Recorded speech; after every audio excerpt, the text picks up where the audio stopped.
Very good. So someone just asked me a question, and I think it's good to talk about this in class.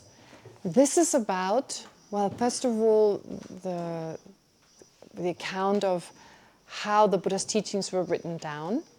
Of course, here I'm more talking about the Nalanda tradition. I don't want to use the word Mahayana and Hinayana. Those are not good terms and they're no longer really used.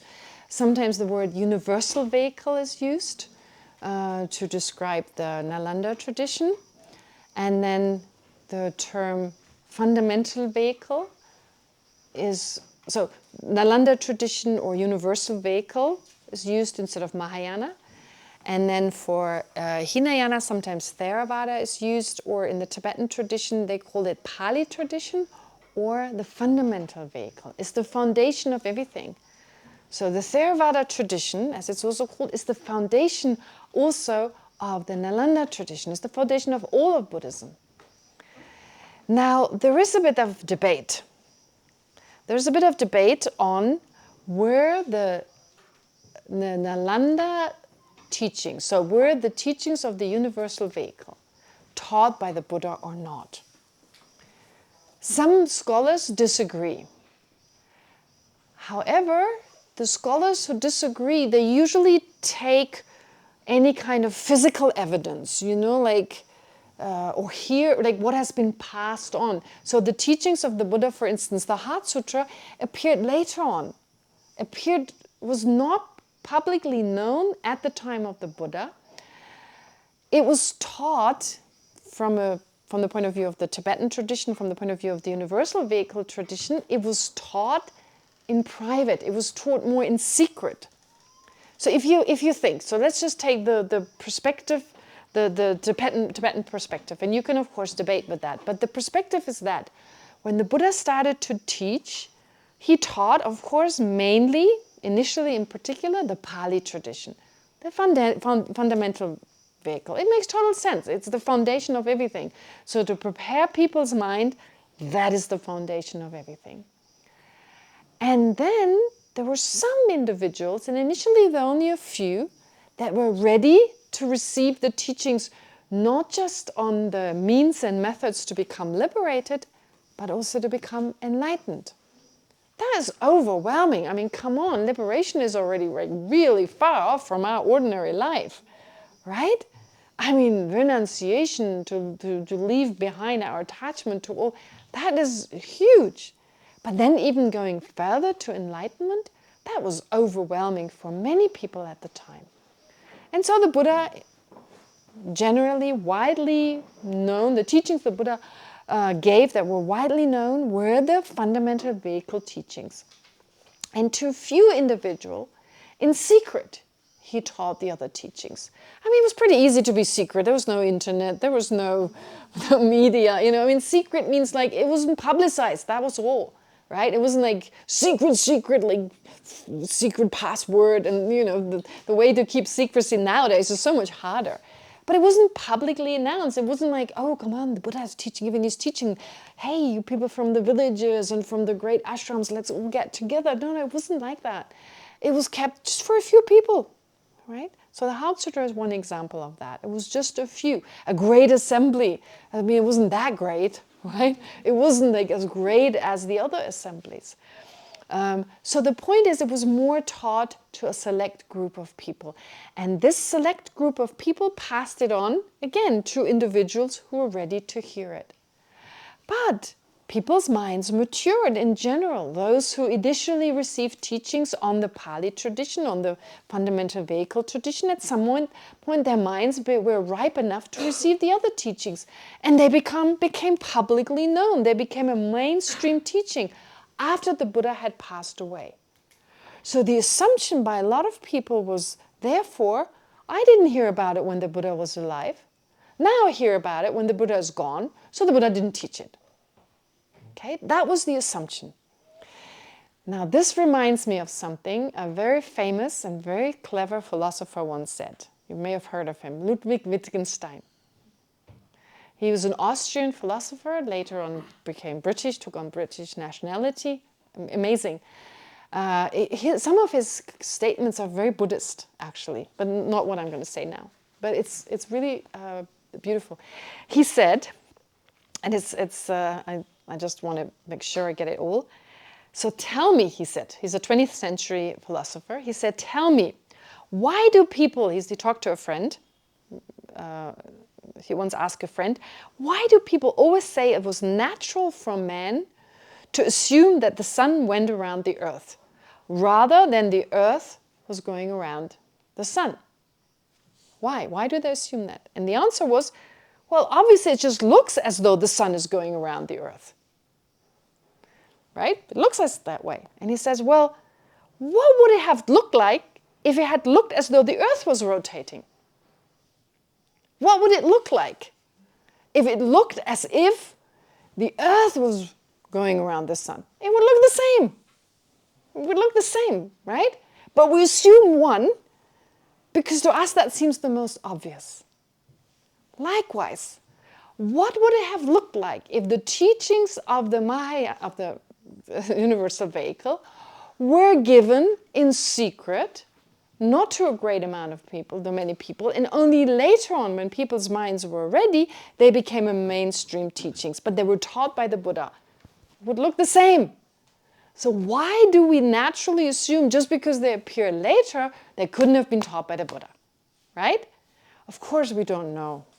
In the end, we don't know. But we sometimes, oh, that seems more obvious. But the more obvious is not necessarily the right answer, right? What seems more likely is not always. So therefore, my argument, when I heard what Wittgenstein said, right away I thought, wow, it's exactly, we can't always, just because they appeared later, they weren't taught by the Buddha.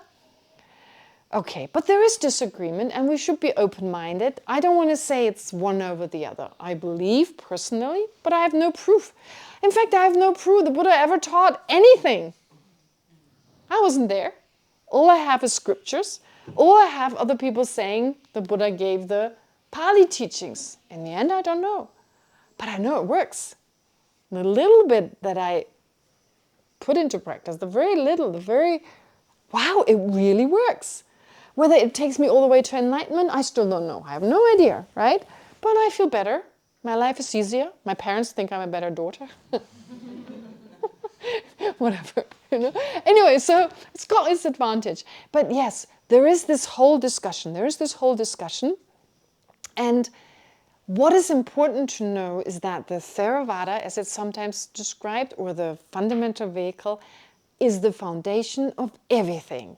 So you cannot practice the universal vehicle without the foundation. You simply cannot.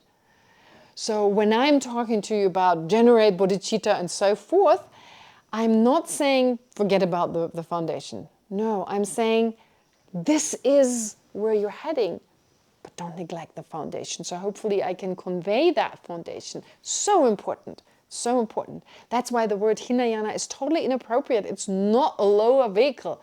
Though lower in the sense of a foundation, it's always at the bottom of a building.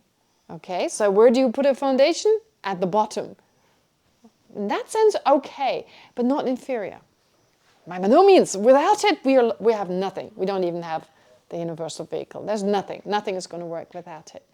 But then the person who asked me about this also asked about Tantra. The Tantric teachings.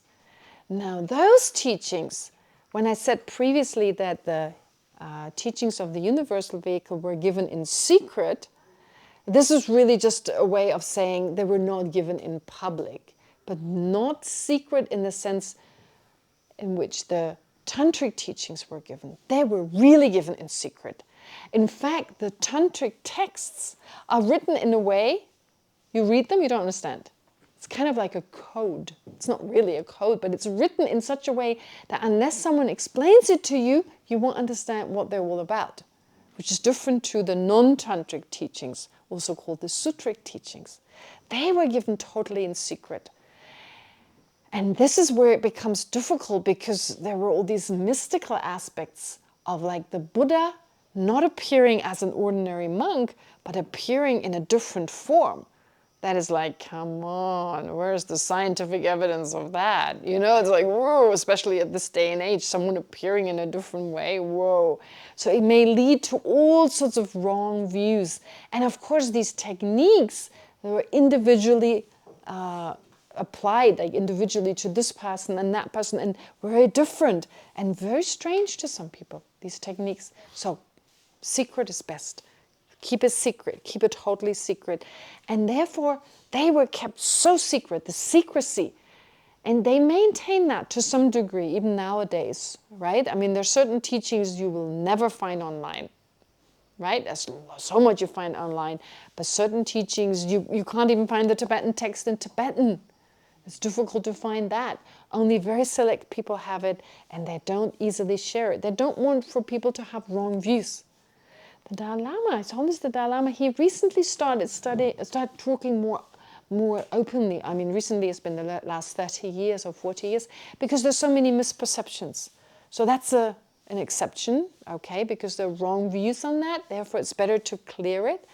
But the knowledge His Holiness has on Tantra, there's very little he's openly talked about to a few individuals who are ready to receive them. And we'll then pass them on. But don't worry, at some point when our minds are ready, we'll get them.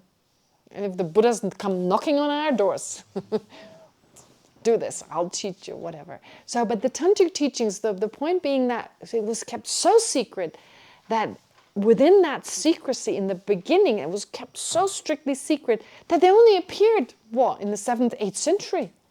And then of course people assumed, like of course the sun is going around the earth. It really looks like that. So similarly, it looked like these were not the teachings of the Buddha, right? But just as appearances are deceptive, in the case of the sun and the earth, likewise here, actually it's said to be taught by the Buddha. And if it was not taught by the Buddha, by some enlightened being for sure. And then who cares? It was Buddha Shakyamuni or some other Buddha. Who cares? I mean, Tantric practitioners, real Tantric practitioners, I mean qualified Tantric practitioners who we can encounter, they're amazing. They're amazing. Their abilities are incredible. I mean, Lama Zopa Rinpoche, who recently passed away, his abilities were amazing. He had such clairvoyance and such abilities. I mean, really, it's astounding. So, it's said to come from his incredible practice. He didn't sleep. He did not sleep. You can't fake that. You can't fake that. I know 100% because I was there when Rinpoche once gave an all-night teaching and the next morning, and we were like, yes, Rinpoche, yes, okay. And like nodding off. And Rinpoche went on and on and on. And then he got up and he greeted people and he went here and he went there. You can't fake that, right? I mean, I don't know what you need to take, speed or whatever, but no.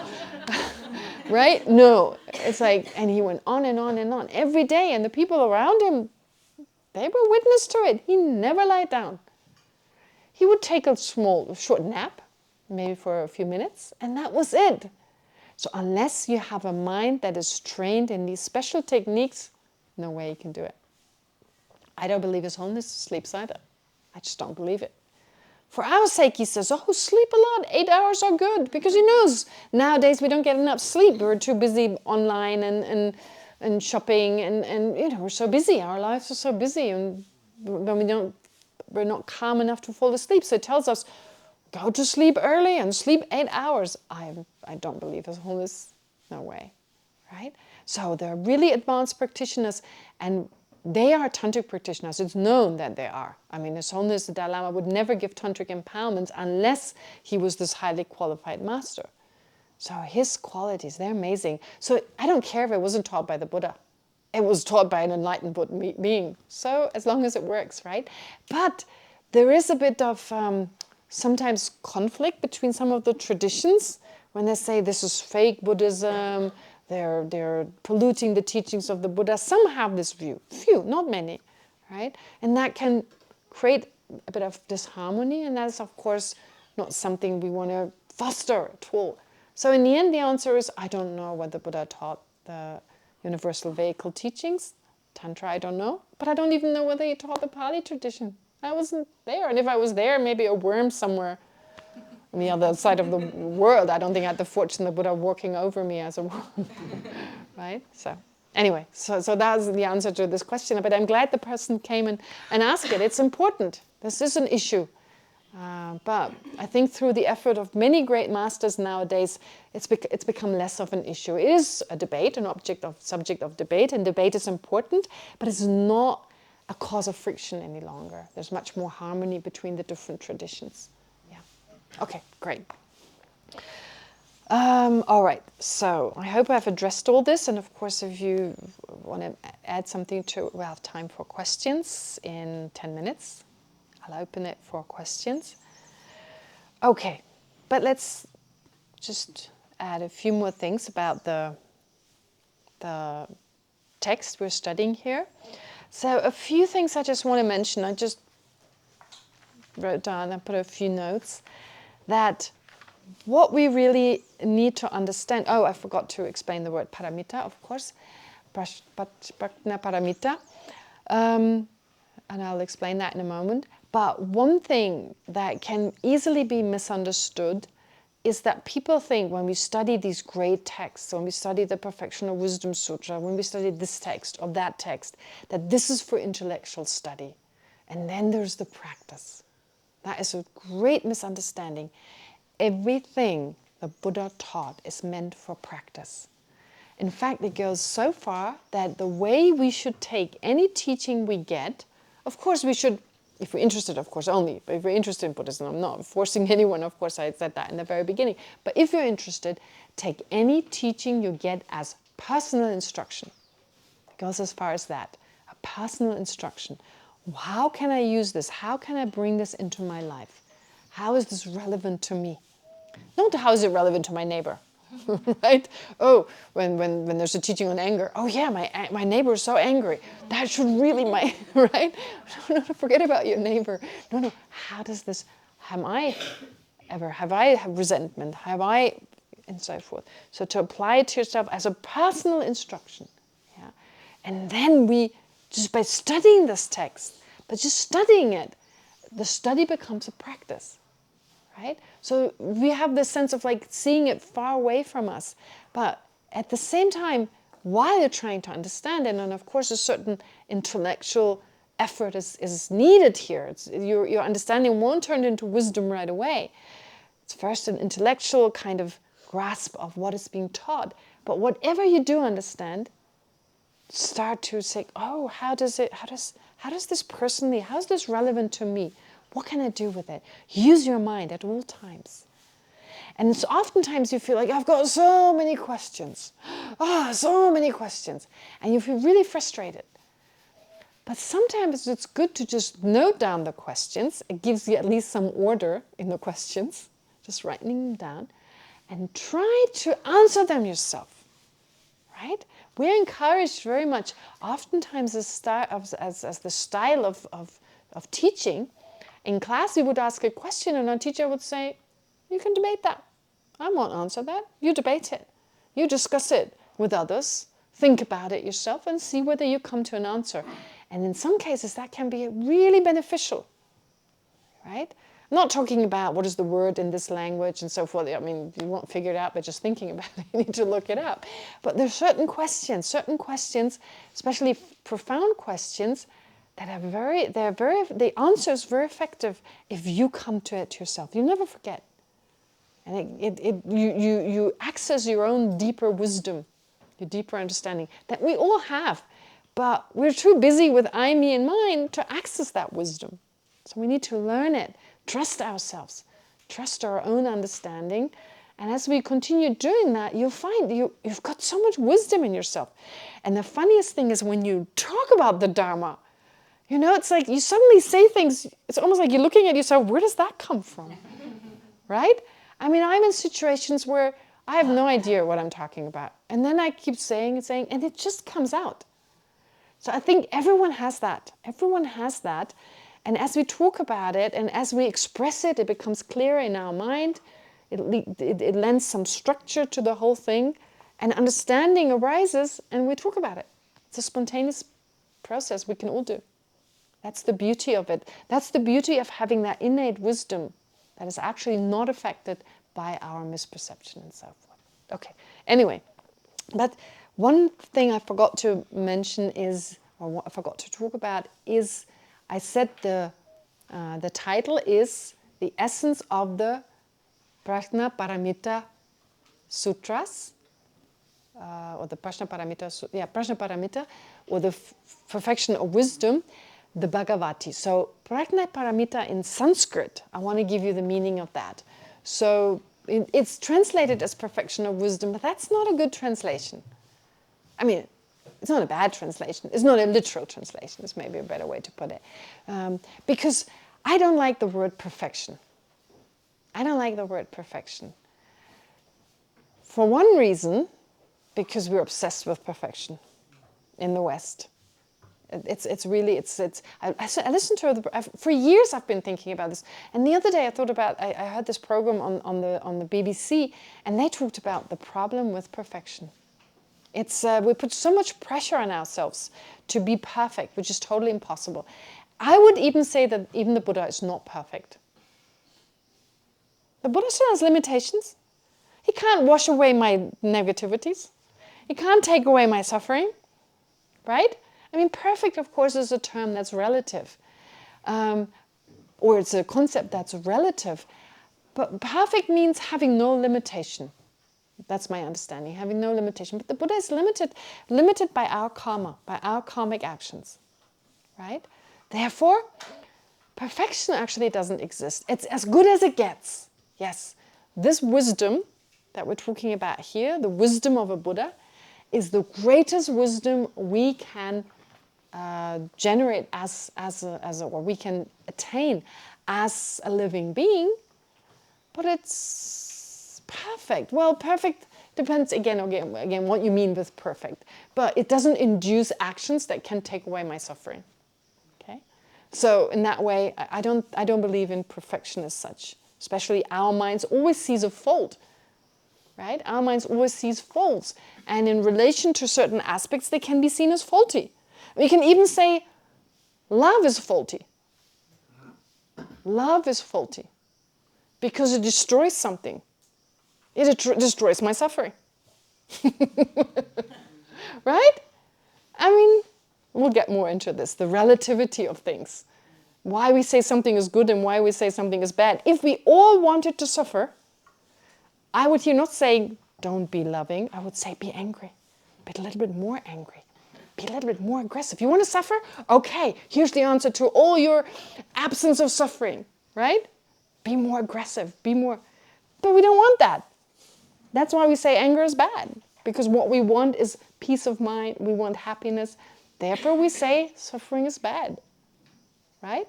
So good and bad is always in relation to something else. There's no absolute good or bad. And perfection seems to imply it's absolute. But there's nothing absolute in Buddhism. It's all relative. But I'm going too far. I don't want to introduce emptiness yet. So, okay. Anyway, so what is paramita? What does prajna paramita mean? Paramita has two meanings. So parama is like highest, chief, most excellent. But also you can divide para and mita. Para meaning beyond, or the other shore, the other side. And mita means that which has arrived. Or if you just take ita, it means that which goes. So that which goes to the other shore, or which has arrived as the other shore. Which is interesting because our existence is described as samsara. And what is the metaphor for samsara? Ocean. The ocean of our existence. We're caught in the ocean of samsara, caught by the waves of suffering. We are taken here and there, right? By the waves, by the waves of the ocean, here and there. In this existence, we sink down, we come up again, we sink down again. So the metaphor, the analogy, or the metaphor for samsara is an ocean. And so nirvana, or enlightenment, is like the other shore.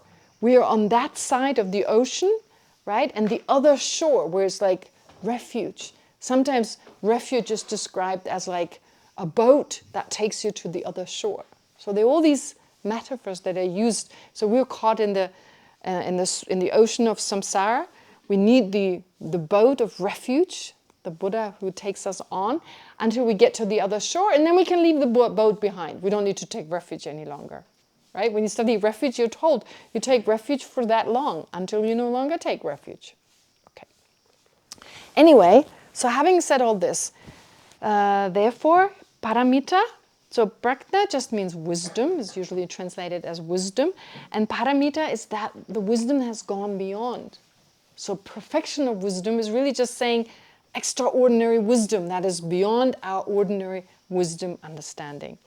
And so according to Chandakirti's commentary, one great master, Indian master called Chandakirti, he composed a text called Entering the Middle Way.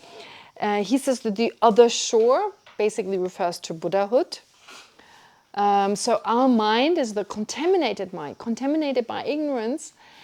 And to overcome ignorance, then we develop this wisdom by removing what's extra and reach the wisdom on the other shore. Right? Okay, that's how it's explained. Okay, so that's enough for now. At least we finished the title. Yeah, we're really going into it. And the first section, you know what the section means, or the one section? Okay, all right, questions? Yes, please. I have a question. So it just occurred to me this morning that when you were talking about your baskets and turning on the wheel, where is the teachings on bodhicitta and compassion? So your question is, I'll repeat it. This morning I talked about the three wheels. Where do the teachings on love and compassion, where do they fit in? Good question, yes. Well, the three wheels, the way they were described this morning, they're actually more based on the teachings on wisdom, because they actually require more explanations, right?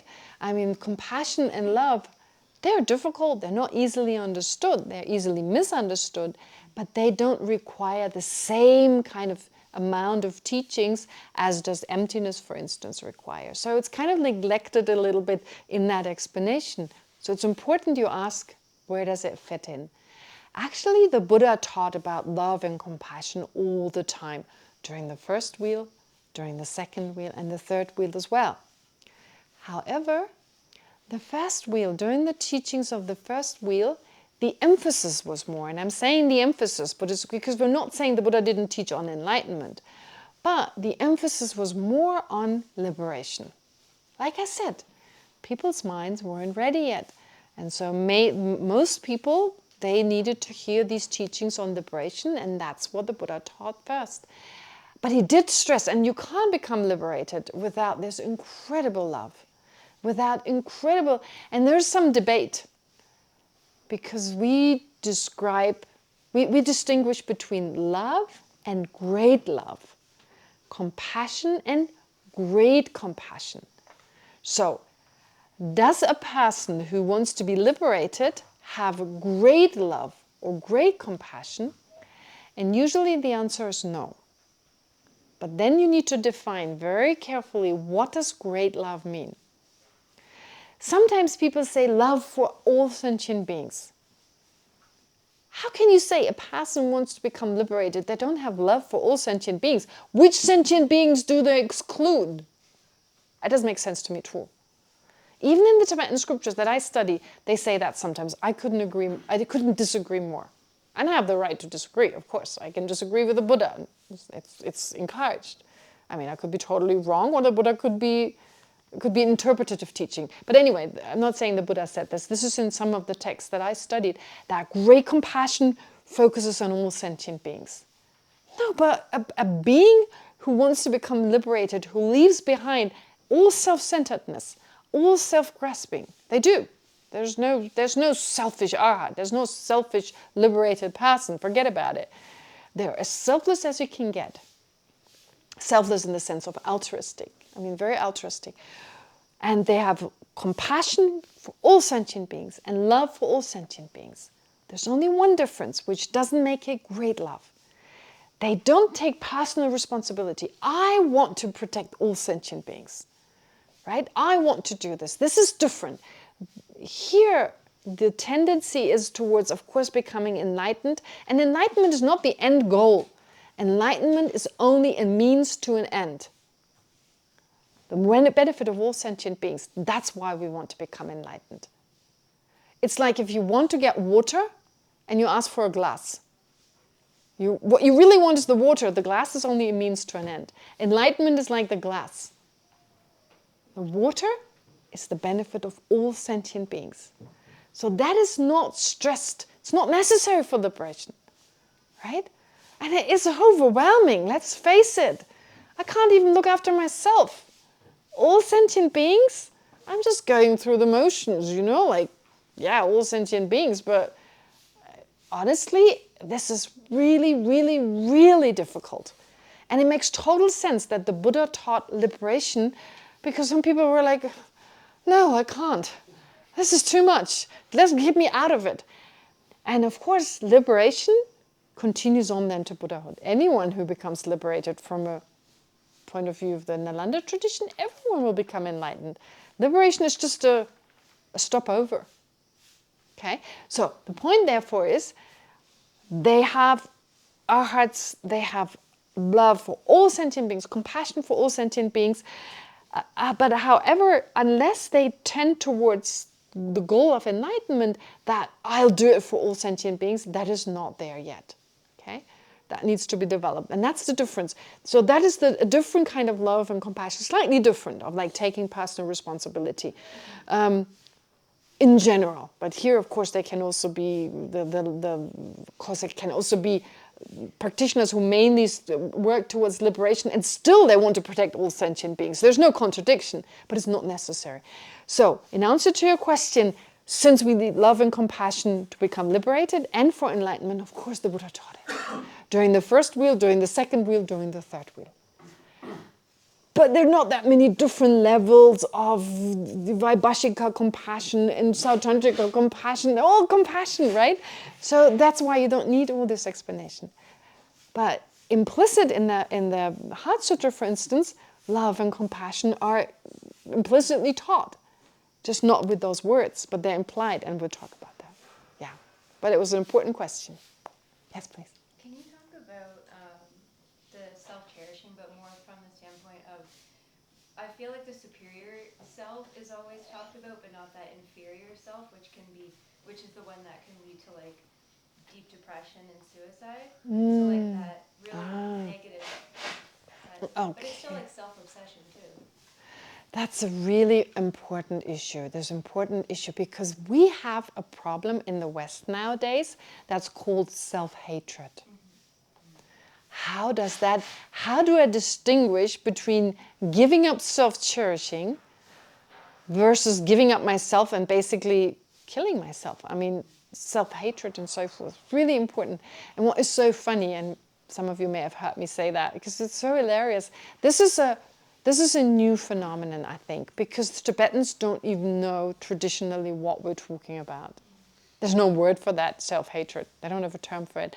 And there's this really well-known story of some scientists getting together with His Holiness, and someone, it was about the mind, about self-hatred and hatred and so forth, and someone saying to His Holiness, self-hatred. And the translator translates it the way he, using whatever term he used, and His Holiness was like, what? What is self-hatred? I mean, right? It's like, as a traditional Tibetan, you just don't know. And so the translators explained it, and he's like, oh, there's that phenomenon. So self-hatred, it's a very interesting phenomenon in the West nowadays because of all the pressure we put on ourselves. This incredible need to be successful. Okay? So I have to be very careful how I put this. But it also concerns myself.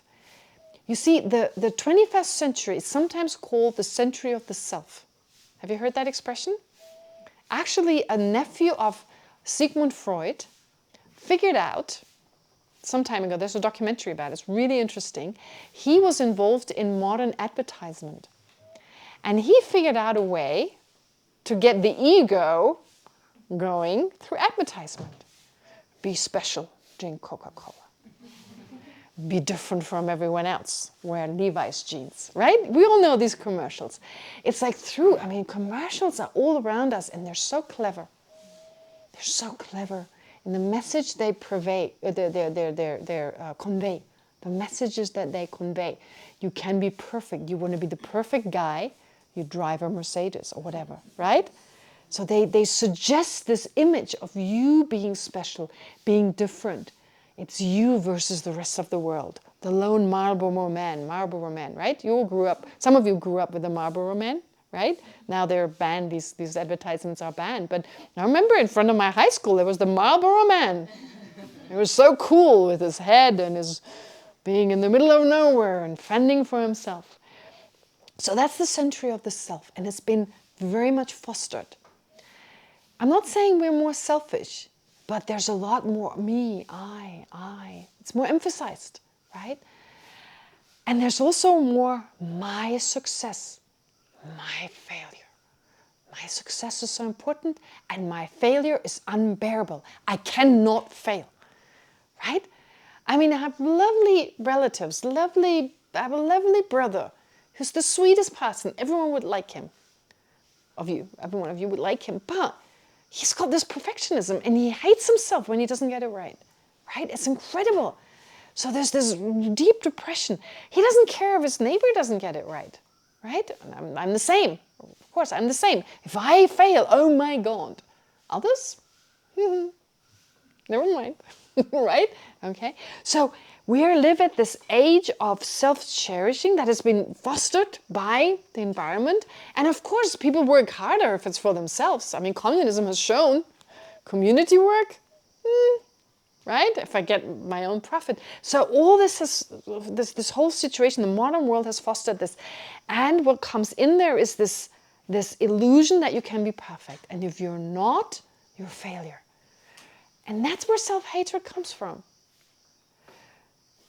What the Tibetans taught me, what my classmates taught me, and I don't know, this was a different generation. My classmates were all from Tibet.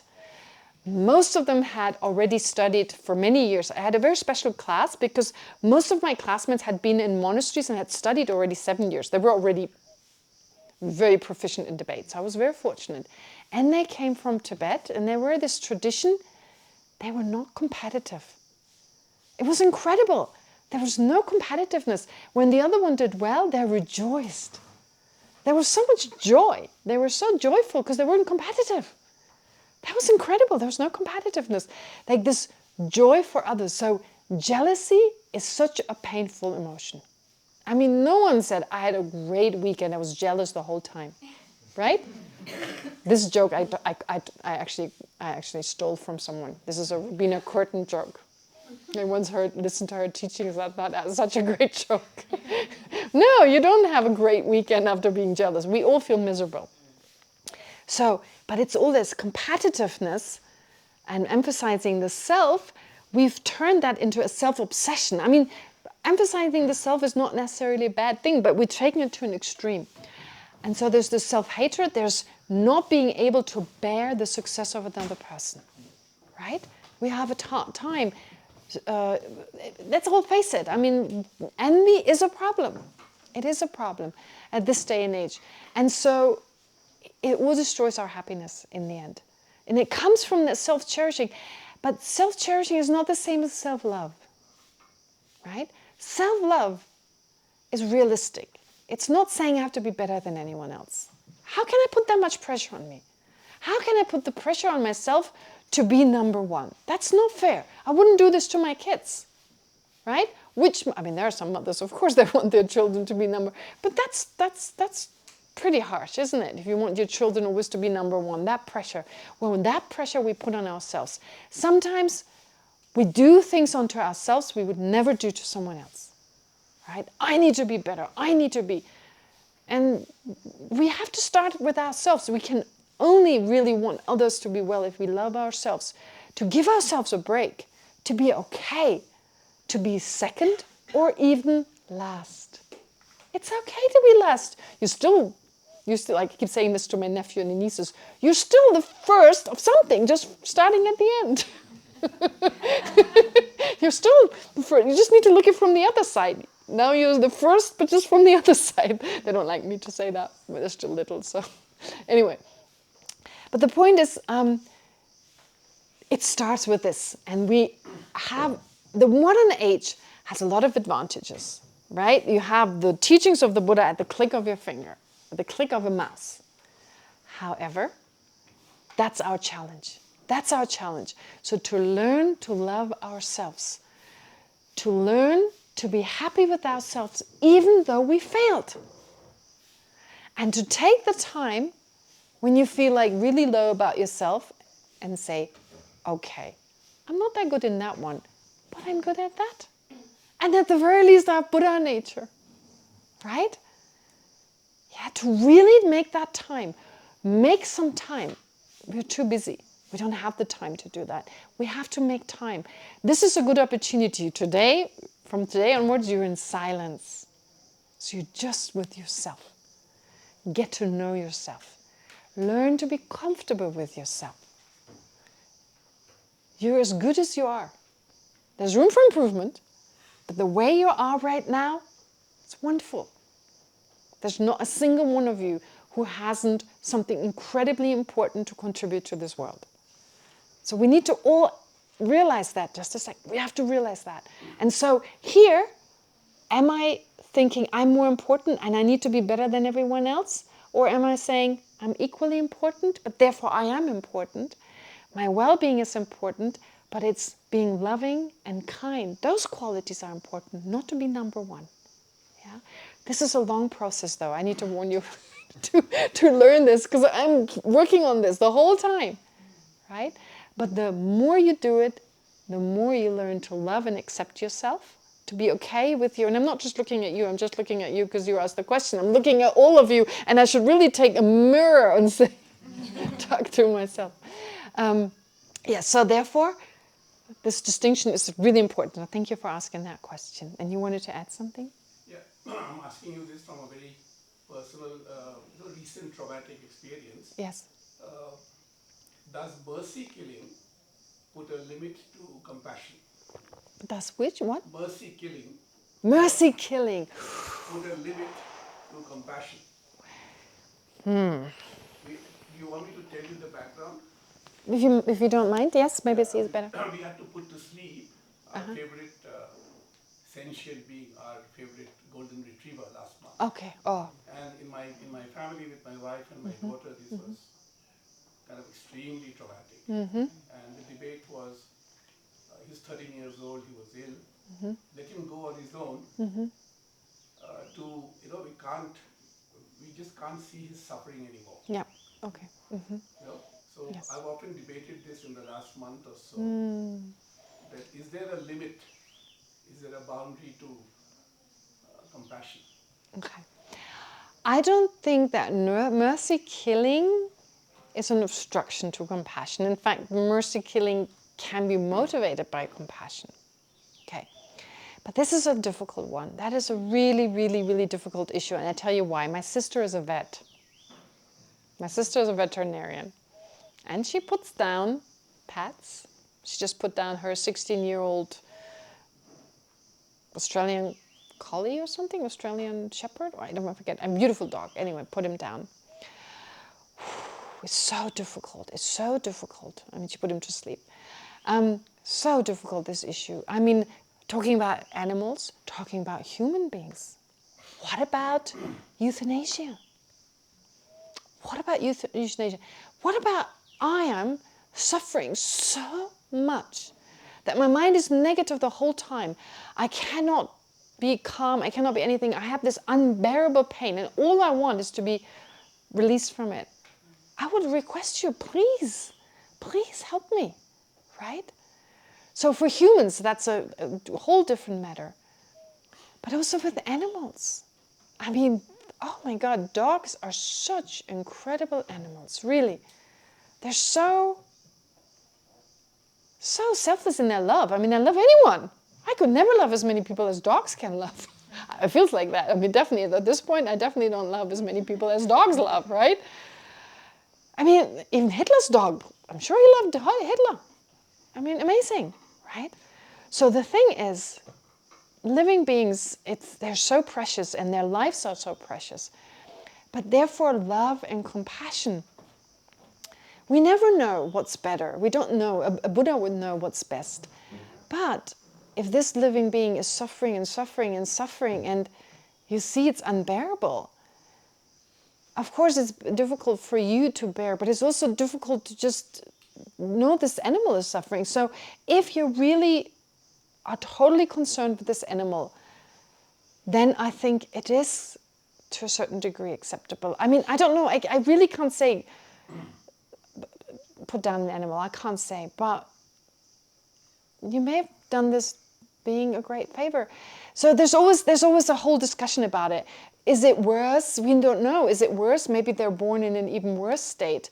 But it's difficult to imagine a dog that hasn't done anything, who's been loving and kind their whole life, to imagine that they're going to be in a worse state. I mean, what have they, it's difficult to say, but we don't know. In the end, we don't know. And with humans, it's just the same. It's very difficult, and that's why in the West there are possibilities now. I mean, in Switzerland, not in all countries, but I think in Switzerland there are possibilities, in Holland I think as well. But it's still a very difficult issue, and it's not always granted.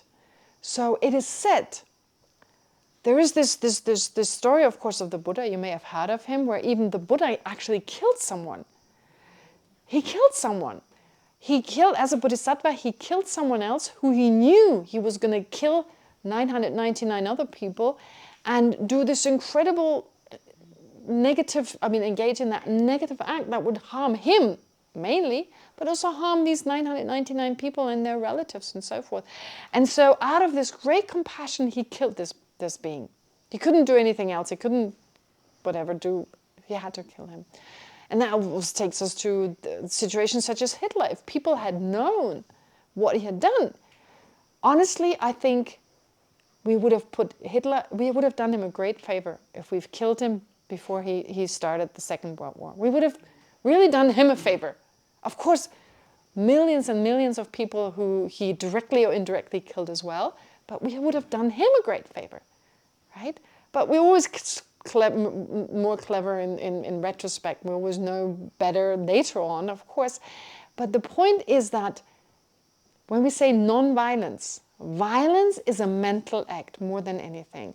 And in certain situation, when it's done out of total care for this other being, it is even acceptable. But we have to be super, super careful. Super, super careful with that. And wisdom, of course, is therefore also important. Yeah. So I have no answer to your question, but I totally understand it. I totally understand that. And when my sister's dog was put down, it was like on her WhatsApp, and I live with nuns, so I told the nuns about this, and they were like, whoa, oh no, they put it down because they're not familiar with that concept. And I showed them a picture of the dog when it was still well, and I showed them a picture of the dog the last few months. And then they were like, oh, I get it. I understand. And it all changed. When they saw how miserable this dog was lying there, not able to lift its head and suffering, it changed. So there was an instinctive sense. It helps that being. So, in answer to that. But I have no clear-cut answer. Every case is different. And the safest we are is with trying to develop as much love and compassion based on wisdom as we can, and act on that. And be okay if we even make a mistake. We make mistakes, of course. Right? So I'm not saying all our actions are always correct. Okay, great. But this is an important question. Very good questions. I love it. We have time. May I? Yes, please, of course. My name is Ram. I have two Ram? questions. Yes. So yesterday you were talking about misperception. Yes. And you told that from I, me, mind, we move into being hatred. Feeling arises. Then I am. I'll repeat it. I'll repeat Yeah, the question. sure. Yeah. Yes, of course. So then you told us that a feeling arises, and then I and the other comes into action. Yes. And also just before the guided meditation, analytical meditation, Yes. you said that focus on the feeling Yes. and do single point meditation on that. Ah, okay. So the thing is that we also feel now. I feel, and there is is also feeling over there when we reach. So how do we differentiate this? What is that differentiates this feeling and the sense of feeling? What is that Okay. differentiates? All right. So I gave some instructions yesterday. That is now first I talked about how we go from a sense of I, an attachment to the I, and then feeling hurt, for instance, hurt by that other person. We exaggerate that sense of negativity and so forth. It leads to anger. At the same time, I also ask you, as part of the analytical meditation, at the very end, to focus on this feeling. Focus on whatever feeling we have. So your question is basically about this feeling of I versus others, right? How do you distinguish which feeling is desirable, which one is not? Is this kind of your question? Not exactly. Okay. I'm sorry, I didn't convey it very well. Enlightened being also feels. Oh yes, and being still has feeling. Okay. Feeling. So in visualization practice, we are asked to feel. Okay. Like that we are. Okay. So Okay. there is also a feeling there. Yes. And What's the difference between the feeling of an ordinary person and an enlightened person? so what is it that differentiates? What Differentiates. makes it that this is okay and this is not? Which feeling makes it okay and which one doesn't? Oh, feelings are so difficult to talk about, right? The Tibetans don't even have a word for feeling, really. I mean, they have a word for pleasant sensation, unpleasant sensation, and none of the two. But it's more of a sense of sensation. It's not feeling as such. Geshe, actually, 12 links also. Feeling is. I know, feeling is the sensation. It's pleasant, unpleasant. So here, feeling, in English we say feeling, but it's not like, I feel really grumpy today. That's not, you can't translate it into Tibetan really. It's not the same tsoa, or they use it nowadays, right? But feeling, okay, so it's an unpleasant feeling. You can use that kind of feeling. But the feeling of love, in Tibetan you don't have the feeling of love. You have a pleasant feeling and you have love. Or an unpleasant feeling and you have love. But you never say the feeling of love. So, but Tibetans realize now in interaction with other people, so they created a new word, which is kind of like a mixture between feeling and experience. Doesn't help, because it's just as difficult to talk about it in English, in Tibetan, in any language. So, but they still say, when you meditate, there should be a feeling. So what does that mean? It means it shouldn't just be intellectual, kind of like a robot. Yes, there's self-cherishing. Yes, there's this. It should touch you somehow. You know, like, wow, yeah. It should move you. That's what I mean with feeling. And that's what I think also the Tibetans talk about when they say feeling. And it's they're moving away from the word. They use the word tsoa, which is the word for feeling. But it's not the pleasant, unpleasant, and neutral sensation that you usually mean. They're saying it should move you from deep within. I think that's what they mean. It should move you. Right? It should go you like, it's almost like an insight, like, oh yeah, oh my God, yeah, right? This is like this eureka moment. I don't know whether you can call it that, but no, it's not really a eureka moment, but it's like this moment of, yeah, oh, like a light bulb kind of goes on in your mind. So it comes from deep within. But deep within it's misleading, because like the mind is all over from deep where, but it seems to come from your belly somehow, from your heart. But the point being here, and I think you all get what I'm saying, so that's what I want you to foster. I mean, I want you to recognize, of course, the feeling of being hurt in the situation of the insult, and then this feeling of, I don't like this person, and they're totally negative, right? Not identify with this feeling, just remember it being there. But then when I ask you at the very end, the conclusion you come to, so really all my trouble comes from that self-centeredness, which of course is rooted in my wrong perception of reality. So therefore I need to learn this. So this feeling, that's the one I want you to focus on. What is a Buddha's feeling? Oh, quite different, I guess. I mean, what do I know about Buddha's feeling? It's so hard to talk about feelings anyway. And now I should describe a Buddha's feeling, having no idea. But I guess it's like, it's just perception of how phenomena are, and this deep feeling of care and compassion for other sentient beings, right? The only purpose of the Buddha is to be there for other sentient beings. So it's not like me, and my disciples, and no. It's just Conventionally, there's a person, there's, yes, an I, body, and I'm there for others. I'm just there for others, others' well-being. That's all I want. That's his feeling, his, her feeling. It's, right? So that would be the difference. But again, it doesn't do justice to the feeling of a Buddha. I can only kind of imagine what it's like. We can't because we're so far removed from that kind of altruism right now. But it's important to distinguish, by these feelings. So when I say you should be a feeling, don't just let your intellectual mind go like, oh yeah, my neighbor is so angry and he does that, and yeah, it's true, he should change, right? No, it's like, me. Wow, it's me, this is concerning me.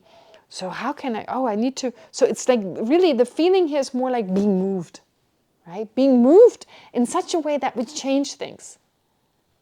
Okay, anyway, time is up. I have to make sure I'll let you go for lunch in time.